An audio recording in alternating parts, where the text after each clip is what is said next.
How you doing? That joke never gets old. Like any kid who grew up north of Highway 64, I loved the idea of sledding in the winter. Sledding is the perfect kid thing. Nature, speed, and danger all in one.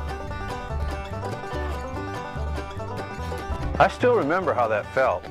You'd wake up in the morning and the pine trees would be heavy with snow, and then you'd say, let's get the sleds and head for the hills. We used to slide off the roof of the lumber shed. You had to duck halfway down to get your head underneath the electrical wires, and then you'd aim for the pile of snow over by the cherry tree. We did this with joy and abandon because we had never read about a little thing called lumbar spine compression fractures.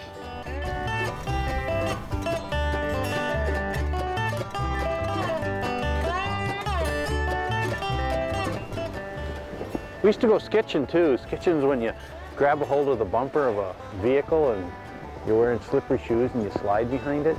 Pretty dangerous. You got to be careful. I had a buddy in high school who he was skitching and one of those big snow clods fell off and bounced up and hit him in the face.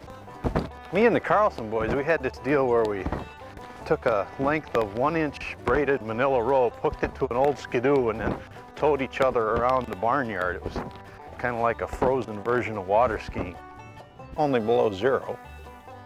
Trouble was, at one point I was headed southbound when my skis hung a right and went eastbound, and I crash landed elbow first on a frozen cow pie. Took the doc a while to clean that one up before he could stitch it. Sledding has sort of a Norman Rockwell image. Happily for civilization, it persists even in the age of video games.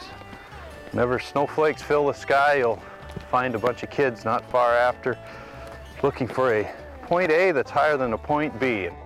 Just one problem. The home place was not particularly alpine.